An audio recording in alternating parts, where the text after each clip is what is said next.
Di dalam latihan meditasi dari setiap praktisi tentu berbeda-beda dari kemajuan yang diperoleh. Ini tentu tidak lepas dari kualitas kebajikan yang kita miliki. Jadi artinya praktik meditasi itu tidak berdiri sendiri. Ya. Maju tidak majunya kita di dalam praktik meditasi itu sendiri sangat ditentukan oleh kualitas kebajikan yang lainnya. Salah satunya adalah kualitas kebajikan dari segi pelaksanaan sila.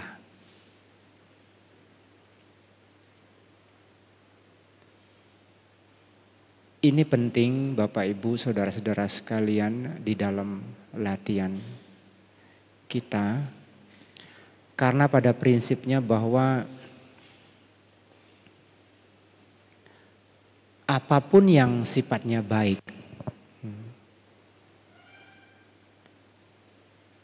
itu mendukung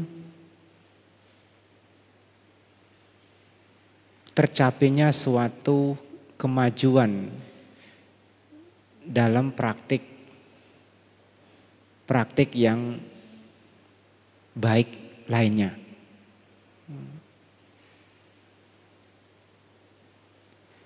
Sehingga tidak heran kita di dalam keseharian kita, bahkan terkadang untuk memperoleh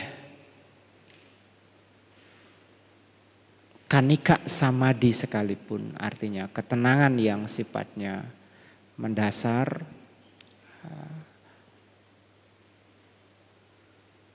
pemula, artinya ini sekalipun sulit untuk bisa kita capai.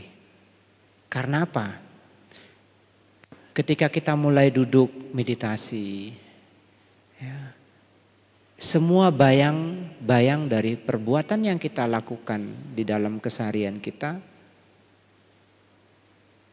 semua muncul.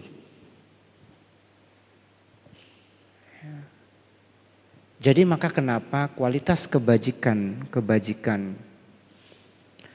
ini penting untuk kita miliki sekecil apapun itu. Karena ini merupakan salah satu hal yang bisa menopang kemajuan di dalam latihan itu sendiri. Jadi oleh karenanya kita sebagai perumah tangga, sebagai umat awam paling tidak mampu berpegang teguh pada 5 nilai-nilai sila, Pancasila Buddhis itu sendiri. Yaitu Panatipata, Weramani, Sikkhapadang, Samadhiyami. Yaitu bertekad untuk menghindari melakukan pembunuhan. Artinya tidak menyakiti hidup daripada semua makhluk. Kemudian yang kedua adalah Adinadana, Weramani, Sikkhapadang, Samadhiyami. Bertekad untuk tidak mengambil barang yang bukan merupakan hak atau milik kita. Artinya tidak mencuri.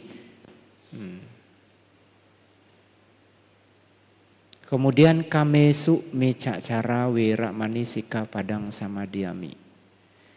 Bertekad untuk menghindari segala bentuk daripada perbuatan asusila. Artinya tidak berzina. Kemudian Muksawada Weramani Sikkhapadang Samadhiyami. Bertekad untuk menghindari segala ucapan yang tidak benar. Artinya termasuk di situ ya berbohong, berkata kasar, memfitnah, menghasut. membual. Jadi bukan hanya sekedar tidak bohong. Nah, artinya kita tidak bohong tapi di satu sisi kita menghasut, memfitnah, ya, berkata kasar. Ini juga tidak baik. Kemudian yang kelima, menghindari ya, segala bentuk minuman keras atau barang-barang ya, narkotik yang dapat menyebabkan lemahnya kesadaran. Sura, miraya, maja, pamadatana, wera, manisika, padang, samadhyami. Nah, jikalau kelima poin ini kita sering tidak menghiraukan atau artinya melanggar, ini besar sekali pengaruhnya terhadap kemajuan pencapaian ketenangan di dalam meditasi itu sendiri.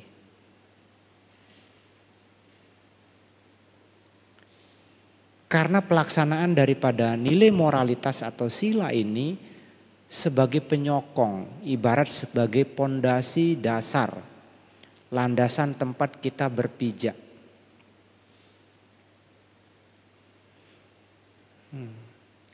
Maka dikatakan juga pelaksanaan daripada nilai moralitas yang jumlahnya 5 ini atau Pancasila ini yang merupakan pelindung kita agar supaya kita tidak terjerumus pada hal-hal yang buruk yang kita lakukan atau yang muncul dari ucapan dan tindakan jasmani.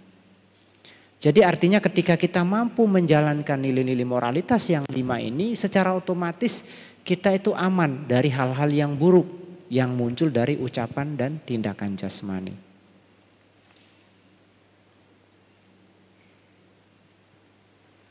Memang praktiknya di dalam keseharian kita sebagai perumah tangga itu terkadang tidak mudah. Apalagi kalau kita itu sudah dipengaruhi oleh yang namanya keserakahan, yang namanya kebencian, iri hati, dan kegelapan atau kebodohan batin. Sulit di dalam bisnis berdagang misalnya. Kadang-kadang menjadi kebiasaan kita untuk berbohong kepada pelanggan atau konsumen. Nah, kalau sudah dikuasai oleh keserakahan, ya, itu biasa bohong. Bante kalau nggak bohong nggak dapat untung. Justru sebaliknya Anda bohong, Anda buntung. Karena kadang kita tidak sadari akibat kita bohong itu justru inilah yang menghambat kemajuan di dalam diri kita untuk mencapai sebuah kemajuan di dalam bisnis, di dalam spiritual juga. Ini terkadang yang menyebabkan hidup itu semakin sulit dan pada akhirnya kita tidak mengerti bahwa kenapa kita ini susah maju. Kenapa kita ini stuck.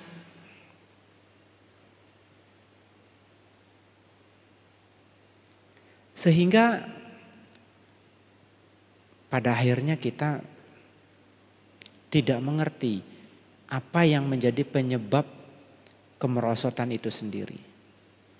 Memang kadang-kadang nampaknya kecil, sepele, tetapi itu kita lakukan secara terus-menerus, berulang-ulang kali.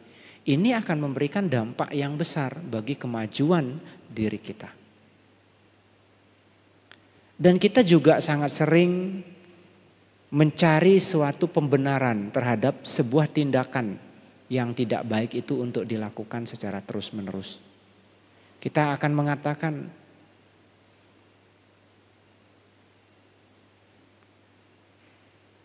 orang yang lebih jahat dari kita saja dia masih bisa sukses. Ya. Kenapa kita hanya melakukan satu hal yang tidak baik, yang sifatnya kecil, mesti takut? Kita hanya memandang hidup kita itu sebatas pada cakrawala kemampuan memandang kita saat ini. Artinya tidak mampu melewati batasan cakrawala dalam kelahiran-kelahiran masa lampau. Kita tidak tahu apa yang orang yang kita katakan jahat itu lakukan pada kehidupan yang lampau. Bisa jadi dia sedang menerima manfaat dari kebajikan-kebajikan yang pernah dia lakukan di masa lampau. Sehingga apa yang nampak di hadapan kita, ya mereka baik-baik saja. Kita tidak pernah tahu apa yang menjadi kebajikan yang pernah mereka lakukan di masa lampau. Sehingga ini terkadang yang membuat pemahaman kita menjadi samar.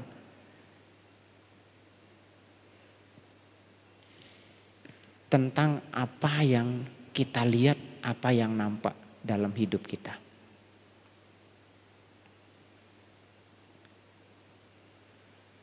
Perlu saya tekankan di sini bahwa apapun yang namanya membawa sebuah kebahagiaan, kemakmuran, kesejahteraan, hoki, keberuntungan dalam hidup kita, itu semua tidak terlepas dari kualitas-kualitas kebajikan yang kita pernah lakukan dalam hidup kita. Demikian pula sebaliknya, apapun bentuk daripada penderitaan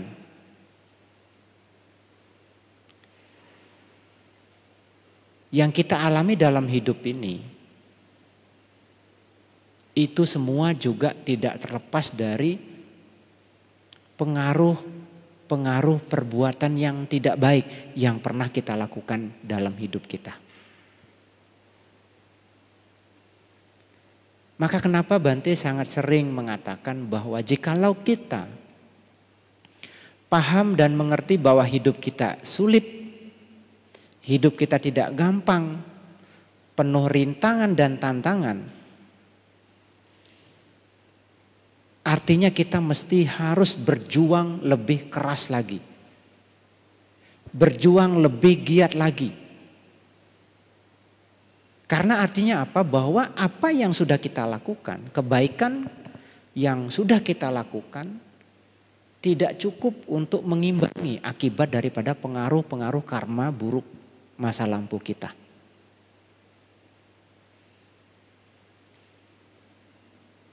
Ini cara pikir, cara pandang yang semestinya kita miliki. Bukan justru malah sebaliknya. Memang tidak gampang untuk mampu membangkitkan suatu motivasi yang positif di dalam kehidupan kita sehari-hari. Kenapa? Karena terkadang kita tidak sepenuhnya meyakini yang namanya konsep hukum karma. Ya, kita itu yakin tentang hukum karma masih samar-samar. Tetapi kalau keyakinan akan hukum karma itu kuat, teguh, kita tidak akan mundur dari kebajikan itu sendiri. Kita tidak akan menyerah pada tantangan dan rintangan yang menghadang kita.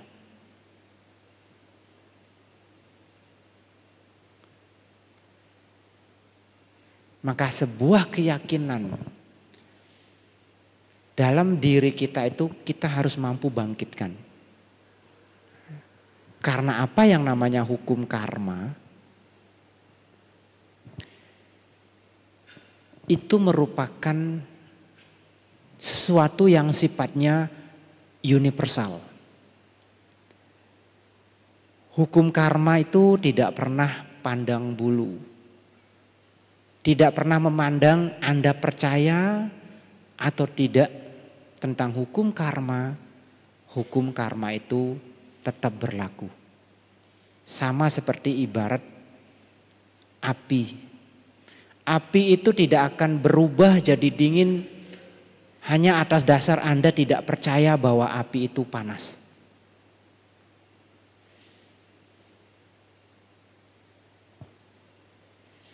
Itu yang namanya konsep hukum yang universal. Kenapa api itu, walaupun Anda tidak percaya bahwa api itu panas, dia tetap panas? Karena memang sifat api itu panas. Jadi artinya dalam hidup kita sehari-hari ini, ketika sesuatu yang baik selaras dengan kebenaran itu sendiri kita lakukan, tentu kita akan mendapatkan manfaat yang baik pula. Demikian pula sebaliknya. Ketika kita melakukan sesuatu yang tidak baik, yang bertentangan dengan nilai-nilai daripada kualitas kebajikan itu sendiri, ya ini akan memberikan satu akibat yang tidak baik juga dalam hidup kita. Jadi kualitas kebajikan yang kita miliki dalam perbuatan kita sehari-hari ini sebagai hal yang sangat penting yang mampu menyokong apakah kita akan mendapatkan satu kemajuan dalam praktik kita atau tidak. Jadi artinya apa? Tidak cukup kita itu hanya dengan sekedar duduk 1 jam atau 2 jam saja.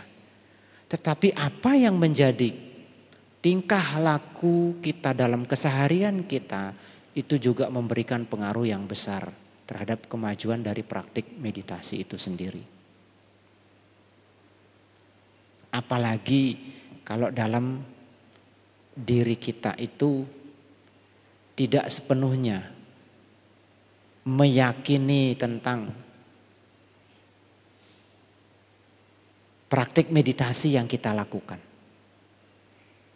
Karena itu pun kadang-kadang sering muncul. Kita ragu-ragu bahwa apa benar iya sih meditasi itu mampu membawa kita pada ketenangan pikiran. Lah kalau seperti itu kondisinya,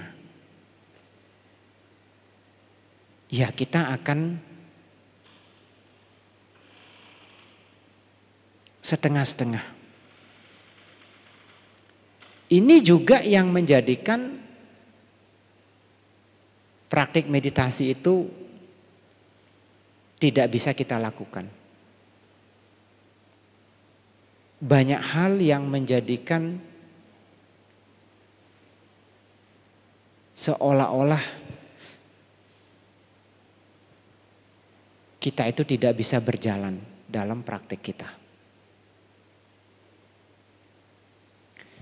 Jadi mutlak Bapak Ibu saudara-saudara sekalian, kualitas-kualitas daripada kebajikan selain daripada meditasi itu juga mesti dikembangkan. Mesti dipraktikkan di dalam keseharian kita.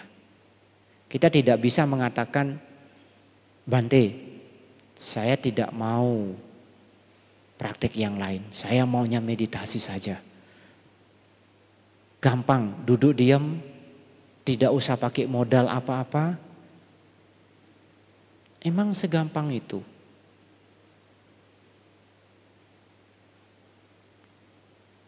Kalau artinya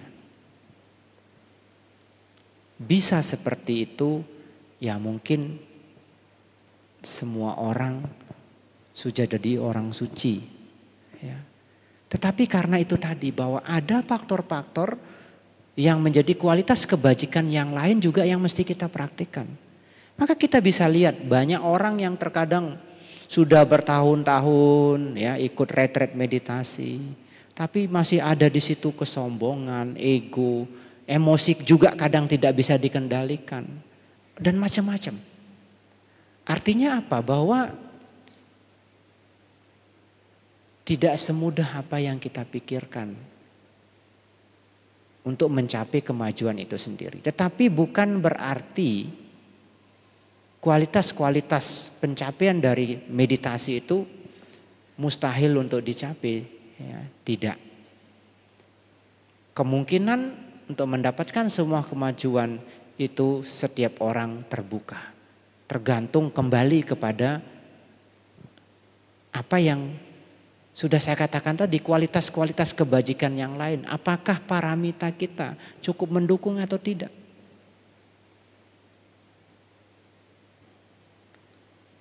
Ya, jadi kalau sebagai seorang perumah tangga, bagaimana caranya paling tidak dalam keseharian kita mampu jaga itu. Nilai moralitas yang 5 itu. Selain tentu kita mengembangkan kemurahan hati, memancarkan cinta kasih dan kasih sayang.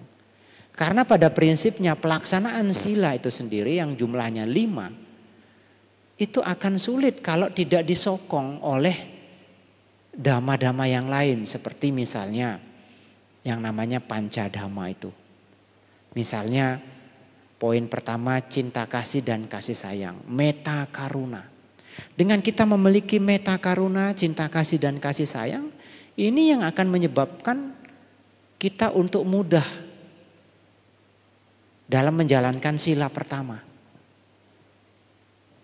Karena pada prinsipnya kalau seseorang itu memiliki cinta kasih dan kasih sayang, tentu dia tidak akan gampang menyakiti makhluk hidup lain.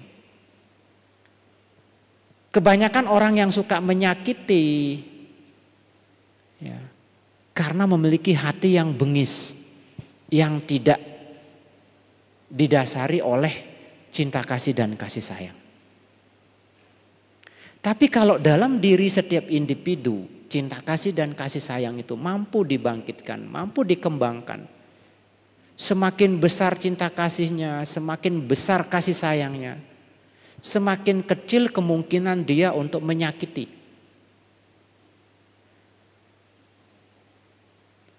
Kalau di situ artinya tidak ada kebencian, kemarahan, yang merupakan ya, implementasi dari pengembangan cinta kasih dan kasih sayang itu sendiri. Tentu dia akan menjadi orang yang penyayang. Akan menjadi orang yang mampu memiliki kesabaran jikalau ya, kondisi dan keadaan tidak sejalan dengan apa yang diharapkan. Misalnya ya, orang memancing dia, menghina dia, mencaci maki dia, memancing dia agar supaya marah dan sebagainya. Dia bisa sabar, kenapa? Karena tidak ada satu pikiran yang bengis, tidak ada satu pikiran yang ingin menyakiti. Jadi seiring dengan pengembangan daripada cinta kasih dan kasih sayang dalam diri setiap individu berkembang, secara otomatis ya, tingkah laku yang mengarah kepada penyiksaan, menyakiti, itu akan semakin berkurang, akan semakin kecil. Kenapa? Karena cinta kasih dan kasih sayangnya dominan. Jadi ketika cinta kasih dan kasih sayang dominan dalam setiap individu seseorang, otomatis ini yang akan menjadikan dia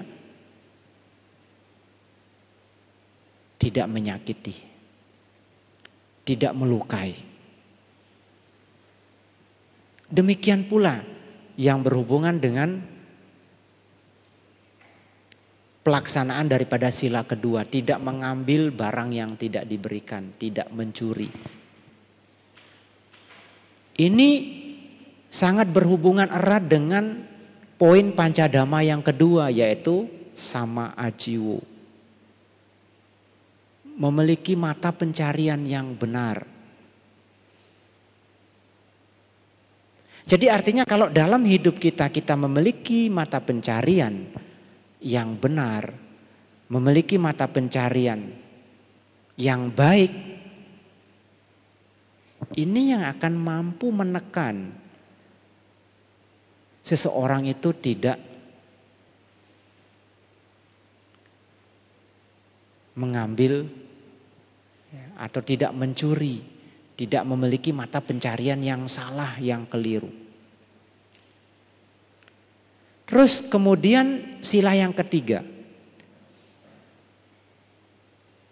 Bagaimana agar supaya di dalam keseharian kita mampu memiliki suatu moralitas yang baik dari segi sila ketiga ini.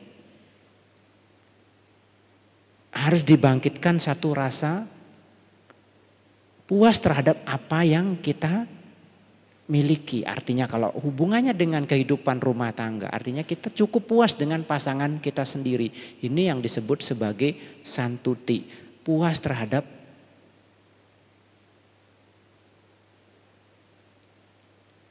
pasangannya.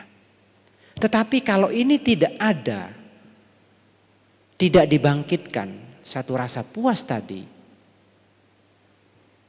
ya kita akan membanding-bandingkan pasangan kita. Oh, dia lebih perhatian, dia lebih care, dia lebih ganteng, dia lebih cantik, macam-macam.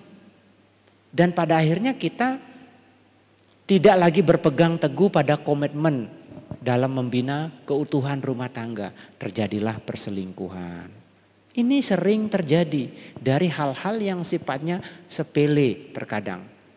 Suka curhat tentang urusan pribadi karena merasa kesepian, tidak didengar oleh pasangannya. Akhirnya curhat urusan-urusan yang mestinya itu hanya terbatas pada lingkungan pribadi keluarga masing-masing.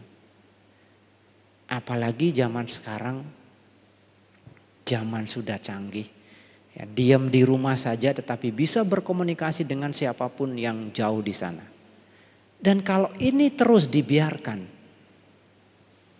Anda akan sulit untuk membendung diri. Mutlak harus dimiliki satu rasa puas dalam hal ini. Kalau tidak ada,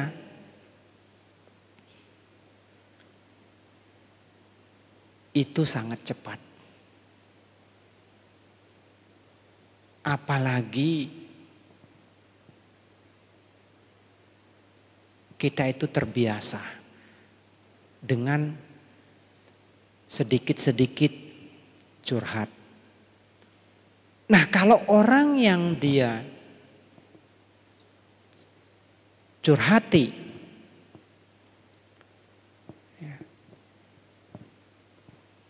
juga artinya memiliki niat yang mengarah kepada terjadinya perselingkuhan di dalam rumah tangga itu sendiri, maka itu sangat rentan untuk benar-benar terjadi. Jadi jangan heran itu banyak terjadi karena permasalahan-permasalahan itu tadi. Nah, kalau sudah seperti itu, sekali terjadi akan ada kedua kalinya. Akan ada ketiga kalinya. Karena sudah merasakan sesuatu yang sifatnya aman-aman aja kok. Ya, dia tidak tahu. Kalau sudah seperti itu, kita akan sangat sulit untuk bisa kembali kepada komitmen awal dalam membina kehidupan rumah tangga. Banyak faktor yang bisa menjadikan itu terjadi. Kadang dari sisi faktor ekonomi, kadang dari perhatian, kurangnya perhatian. Macam-macam. Menjadi satu, bercampur baur, terjadilah itu. Tetapi kalau kita berpegang teguh pada satu komitmen dalam membina kehidupan rumah tangga, apa yang sudah Anda janjikan di depan altar Buddha, gimana pun badai kehidupan rumah tangga itu, Anda tidak akan ingkar daripada komitmen. Anda tidak akan melanggar apa yang sudah menjadi komitmen Anda. Ini tidak gampang Bapak Ibu saudara-saudara sekalian. Tetapi bukan satu hal yang tidak mungkin. Sangat mungkin itu bisa Anda lakukan jikalau masing-masing memiliki satu komitmen, pengertian, pemahaman. Dan yang paling penting adalah memiliki satu rasa hiri dan otapa. Apa itu hiri dan otapa? Hiri adalah malu untuk melakukan perbuatan yang tidak baik.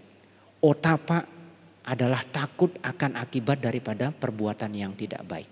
Kalau ini dalam setiap individu ada, bisa Anda munculkan, kemanapun Anda pergi Anda akan aman dari pengaruh hal-hal yang tidak baik.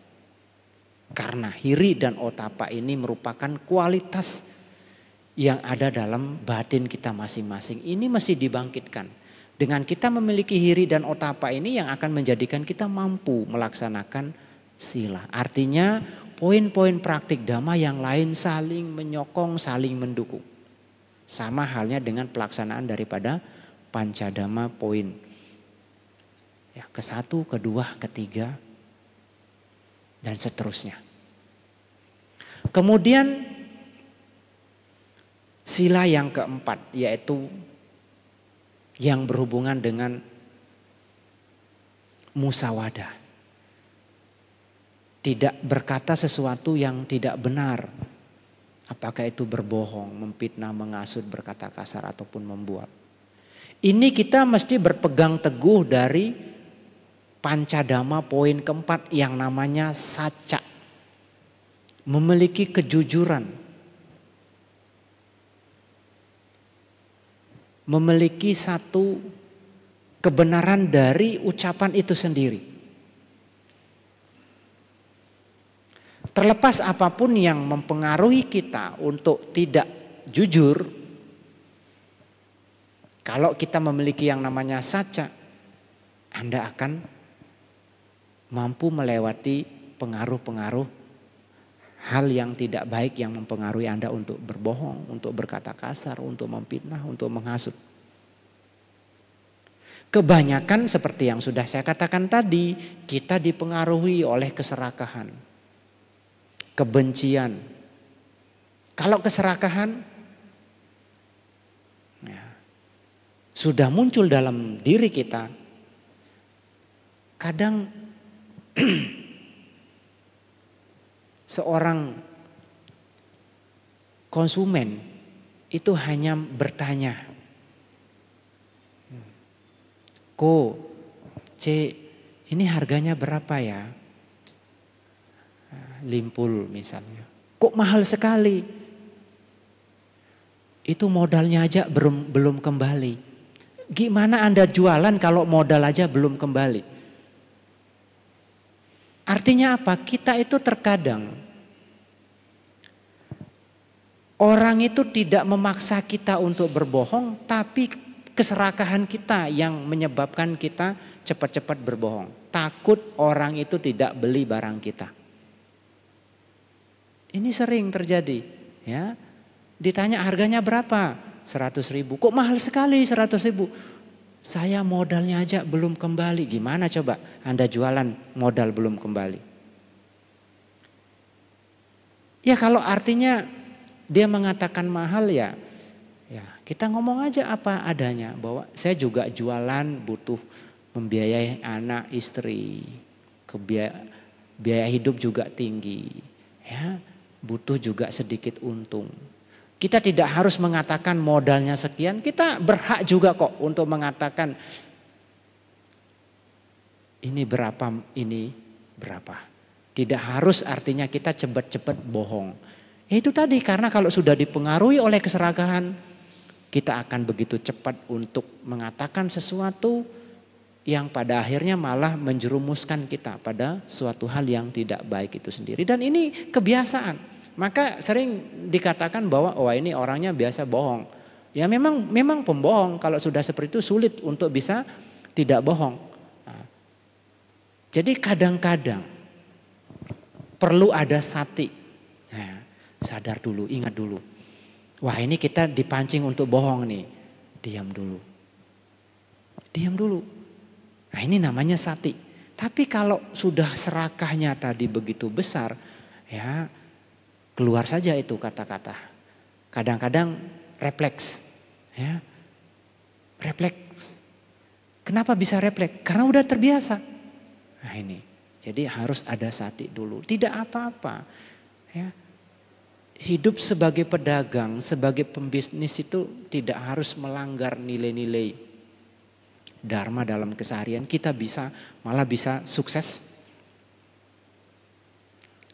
Banyak kok. Kalau Bapak Ibu saudara-saudara sekalian tahu. Di Thailand itu ada yang namanya, kalau bahasa Indonesia kita mengejanya CP, ya. Kalau bahasa Thailandnya CP, ya. Yang anak perusahaannya itu seperti Popan yang mensuplai pakan ayam, telur. Itu satu bisnis yang sangat besar sekali dari hulu, hilir ke ulur ya. Dari hilir ke hulu. Dari hulu ke hilir atau hilir ke ulur?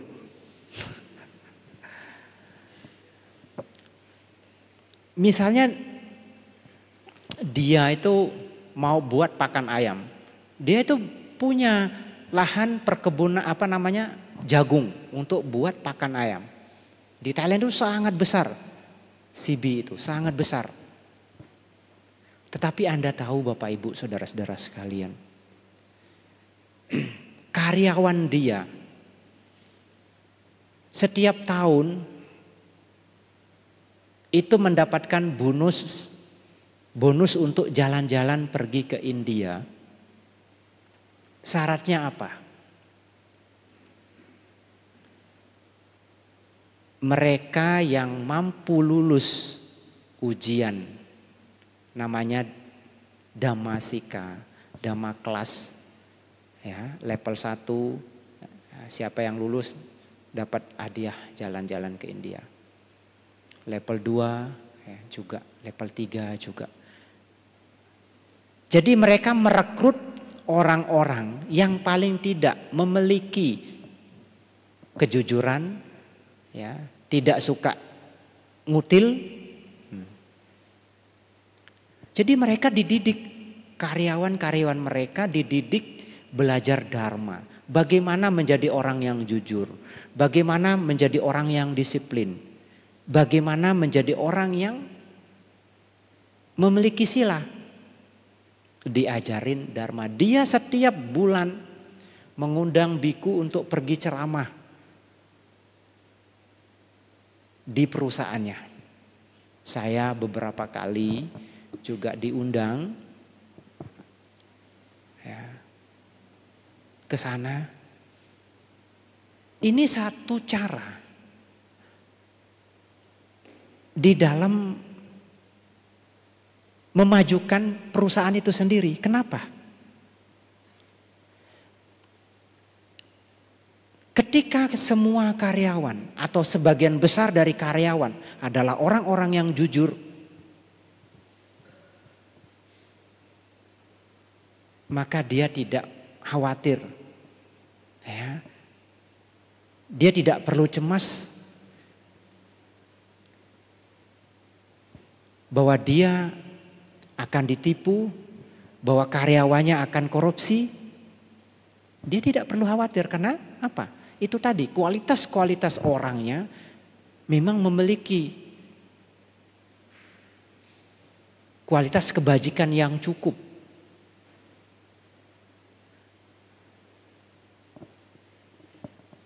Dan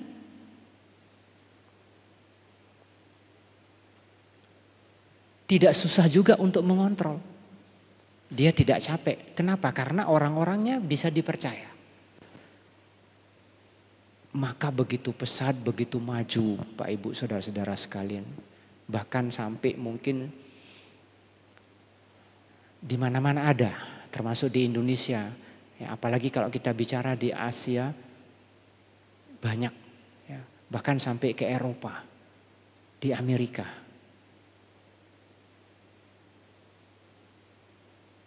karena memiliki juga artinya kualitas-kualitas orang yang baik.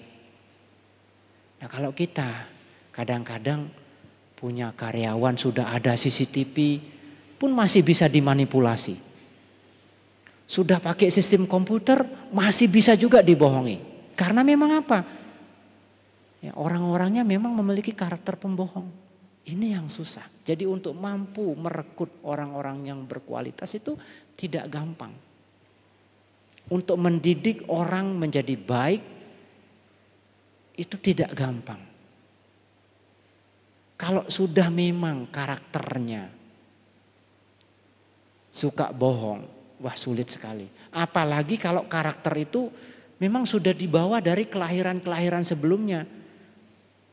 Mau diceramahi seperti apapun enggak bisa. Jadi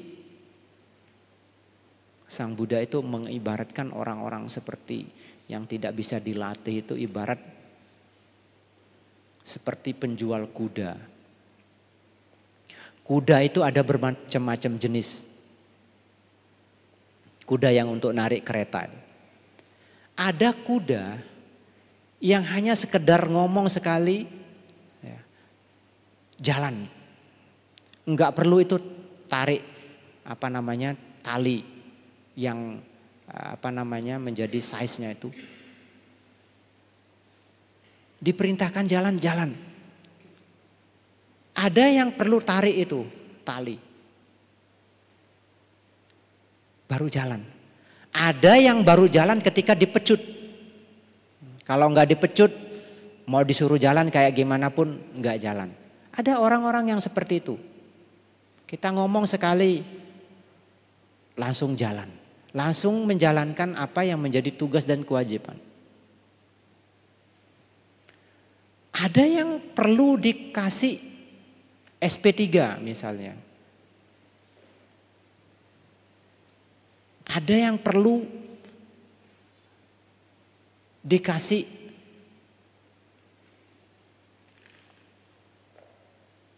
satu peringatan, nah, baru bisa.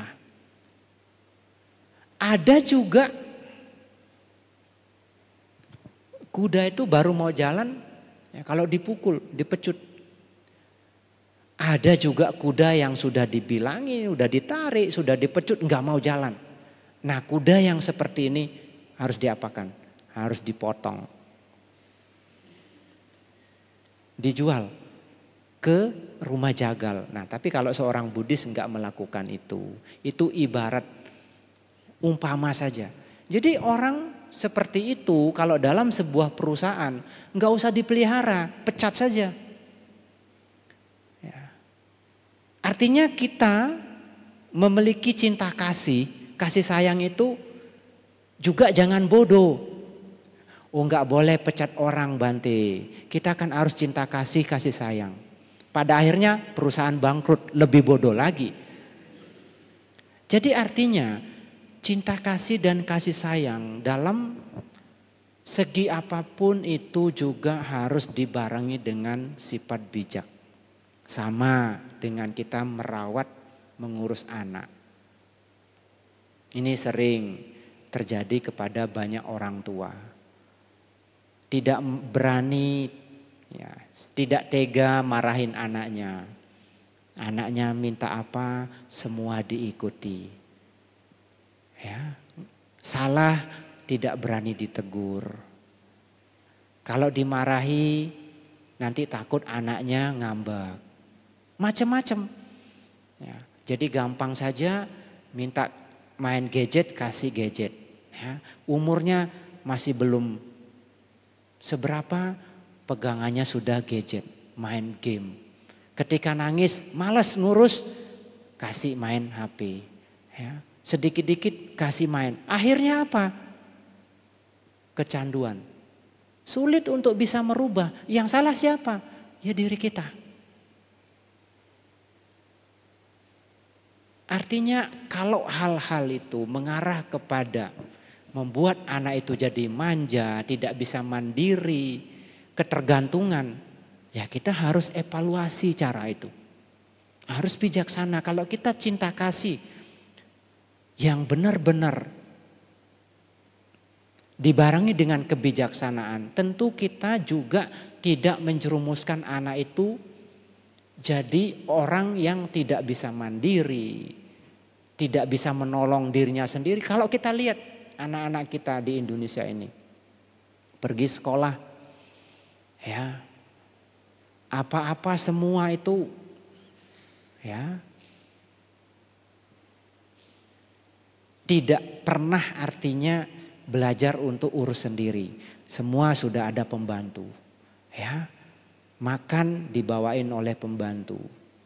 Ya, tas dibawain oleh pembantu. Jadi kadang-kadang pengaruh daripada hal ini menyebabkan anak itu tidak punya satu rasa tanggung jawab terhadap barang milik dia sendiri. Ya. Terkadang yang lebih parah, urusan anak itu kita tidak peduli.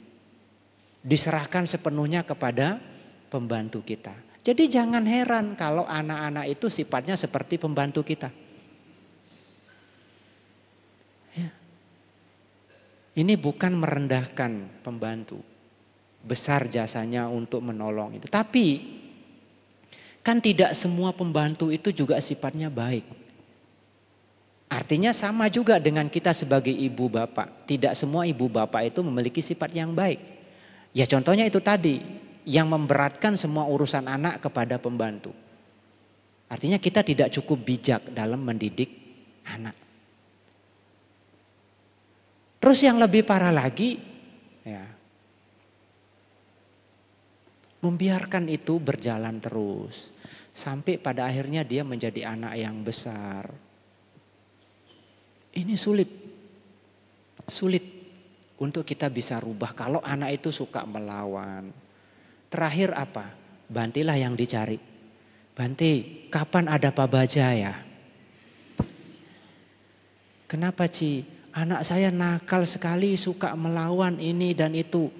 Apa bisa dengan ikut Pak Baja 2 minggu anaknya langsung berubah?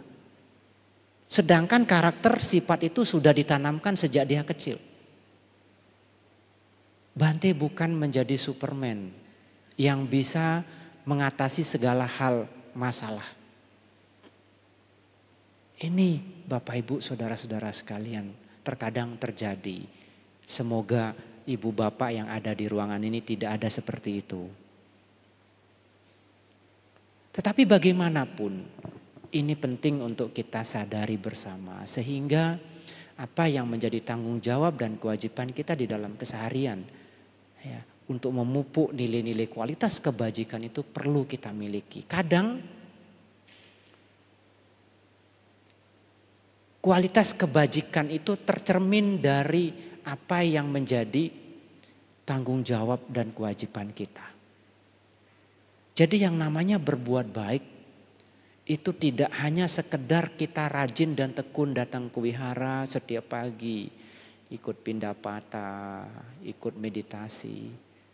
Tapi di satu sisi tanggung jawab kita sebagai istri, sebagai suami, kita tidak mampu jalankan dengan baik. Jadi harus balance. Takut dibilang jadi orang yang tidak aktif. Sehingga urusan anak, urusan istri, urusan suami ditelantarkan. Ini juga tidak bijaksana. Artinya dalam 24 jam itu kita harus mampu membagi waktu kita. Kapan kita harus ke wihara, kapan kita harus menjalankan tugas dan kewajiban kita sebagai suami, sebagai istri. Harus jelas, harus tahu. Sehingga pada akhirnya kita mampu bertindak sesuai dengan porsinya masing-masing. Jadi itu ya. Itu yang dapat Bante sampaikan. Mungkin ada yang mau ditanyakan. Sudah jam 9.30 ya. Kalau ada yang mau ditanyakan silakan. Apakah itu tentang meditasi atau tentang apa yang sudah Bante sampaikan tadi, bisa ditanyakan. Ada?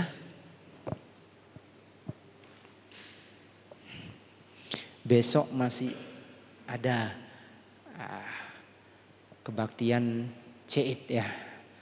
Ciid bulan gelap ya. Bulan penuh gelap ya, artinya ada purnama, ada gelap sempurna, ada setengah gelap, setengah terang. Ya, jadi besok itu gelap penuh ya. Ya, kemudian nanti dari gelap penuh pelan-pelan mulai nampak terang sampai tanggal 8 ya, CP ya, hari Uposatha. Kemudian nanti menuju terang 15 ya, Cabgu ya. Kebaktian Uposatha, tapi itu besok di bakti sala belakang ya, karena mungkin rame, jadi kita gunakan bakti sala belakang. Ya, di wihara ini terkadang kalau latihan-latihan meditasi ya hanya segini-segini aja yang rajin datang. Tapi kalau yang ceramah minggu itu kadang sampai tidak cukup, kita perlu sediakan kursi di luar. Karena itu tadi ya, meditasi itu seolah-olah satu hal yang sulit. Nah, umat Buddha itu kadang ada yang sudah memblok dirinya. Ibarat seperti badak. Sudah ada cula ya di depan. Sehingga apa yang ada di depan gak nampak. Ya. Jadi ada orang yang sudah memblok dirinya itu, meditasi itu sulit Bante. Nanti takut gila lah macam-macam. Ya, ada pandangan-pandangan seperti itu. Nah, kalau sudah berpandangan seperti ini namanya Ditthi Vipallasa, pandangan keliru. Ini enggak boleh dibiarkan. Ya. Ada yang mau ditanyakan? Nah, semua udah pinter ya. Sudah pinter. Baik, kalau tidak ada yang ditanyakan ya kita nanti untuk kelas meditasinya sampai jumpa di hari Selasa depan ya.